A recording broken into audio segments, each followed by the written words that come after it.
Hello, welcome back, I'm Statman Dave, and today we're going to be taking a look at how Solskjaer should set up Manchester United in the 2020-21 Premier League season in Tactics Explained. Remember to subscribe if you're new and smash that like button if you want to see Jadon Sancho moving to Manchester United. We need to hit a lot of likes in this video. But anyway, it's time to get this party started.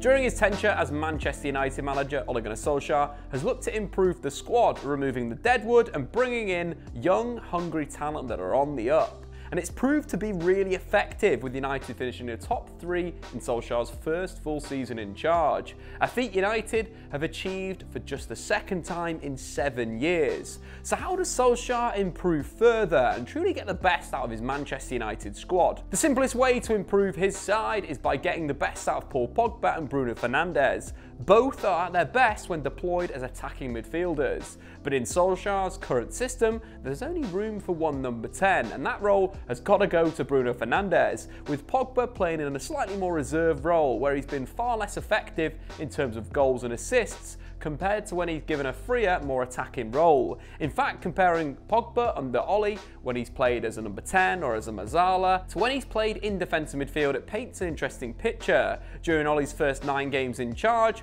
Pogba scored and assisted 0.57 goals per 90, being directly involved in 1.14 goals per game.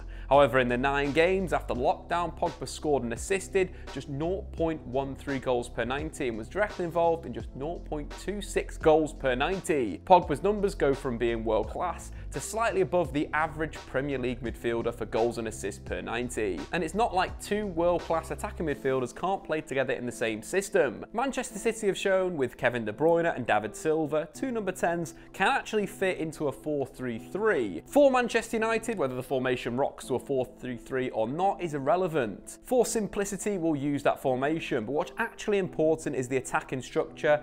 To get the best out of the pair is to have both of them higher up the pitch, and what I suggest is attacking with wingers in wide positions, allowing Pogba and Bruno to play in those half spaces and create a front 5, with the fullbacks playing reserved inverted roles. This attacking structure should benefit both the midfielders and the fullbacks.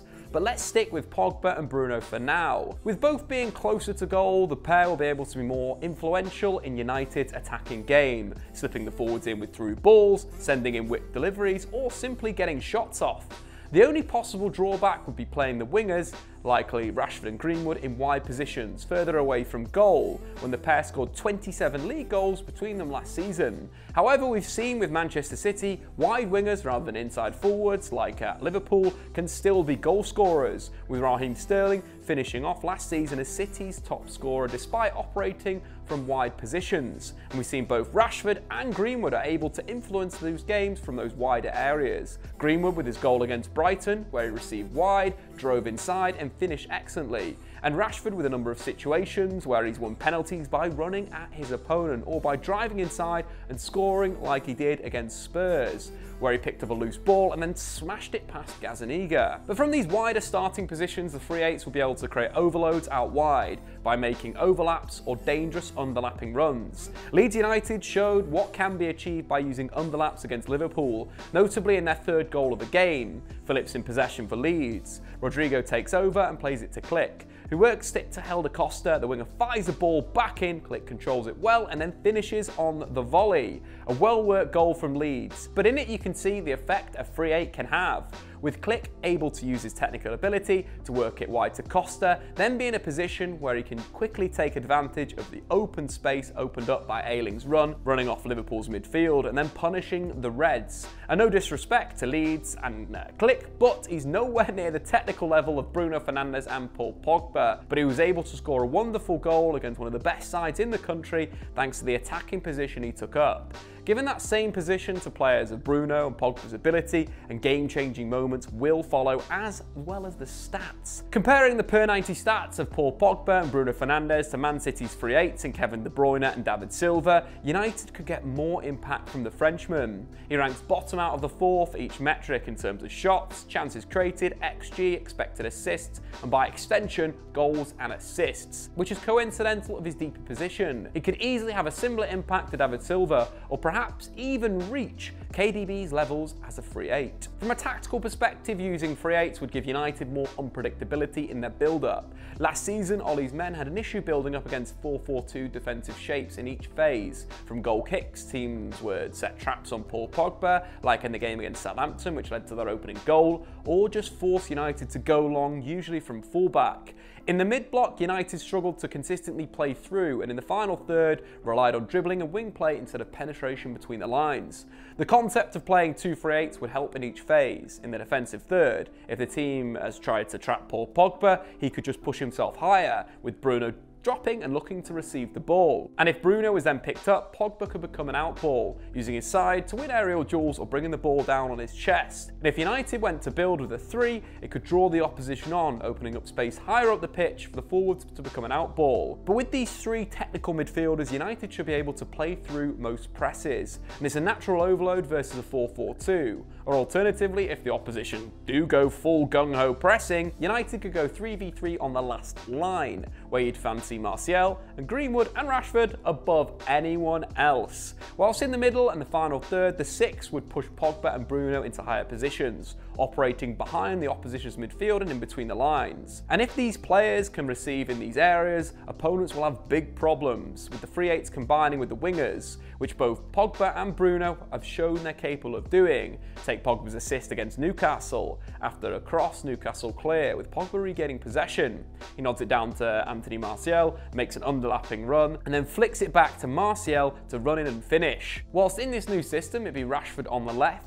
It's that concept of making an underlap from an attacking position, which Pogba has shown he's more than capable of doing, and then doing the damage. And if it went to Bruno, we know that he can link up with Mason Greenwood. Take their combination against Watford in possession with Hughes. He plays it to Deulofeu, who misplaces his layoff, with Greenwood recovering the ball. He sells Capoue, then carries into the final third, playing it wide to Bruno, who releases it back to Greenwood, who shifts it and finishes incredibly well. But if we take it back, Bruno's intelligence sees him making an overlapping movement wide to allow Greenwood the space to drive centrally, and then when he receives it wide, he still impacts the game by releasing the pass at the right moment for Greenwood to score.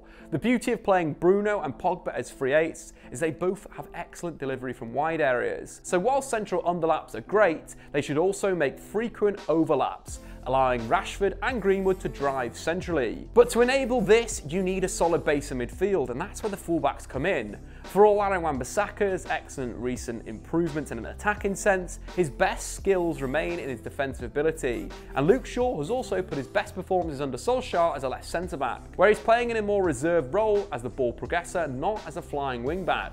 So rather than traditional attacking roles like how we see Liverpool's fullbacks operate, Wan-Bissaka and Shaw would probably be more suited to inverted roles, like the ones we see Man City's fullbacks occupy. And despite playing more like Liverpool's fullbacks last season, getting forward and holding the width in the final third, they profile a lot more like City's reserve fullbacks and Liverpool's flying wingbacks. As you can see by comparing chances created, passes into the box, and number of times dribble passed, Shaw and Wan-Bissaka are very similar to Kyle Walker, Pep's most consistent inverted fullback. Where they fall down is their successful passes, and successful passes ending in the final third, but by playing the pair in a deeper role, these areas will massively improve. Deeper roles will also allow them to use their best abilities, Shaw in his composed passing and Wan-Bissaka in his excellent 1v1 defending, which will not only stop counter-attacks but allow United to gain momentum and keep building pressure in the final third. With the fullbacks covering the wide areas, it should allow Nemanja Matic to prolong his career as the experienced holding midfielder to knit that midfield together. This attacking structure should not only get the best out of Bruno and Paul Pogba, giving them more opportunities to influence the game, but also when Donny van de Beek comes into the side as the replacement, his movement and his ability to control the ball in between the lines will allow progression a lot simpler for Manchester United. Then also looking at his key strengths, getting into the penalty area, simply shifting the ball wide to either Greenwood or Marcus Rashford, depending on who's coming in to replace, and then getting into the penalty area as a goal threat, which equally could allow Anthony Martial off the line and he could become the central striker. But it should make better use of the starting fullbacks, Luke Shaw and Wan-Bissaka, who thrive in possession or in those 1v1 situations. All in all, giving United greater balance in attack. But anyway guys, what do you think? Should Bruno and Pogba be played as free 8s with inverted fullbacks, or should Ole stick to last season's system? Let me know in the comments below. I've been Statman Dave, see you later. Thanks for watching. If you've enjoyed this video, why not check out some more content on the Statman Dave YouTube channel.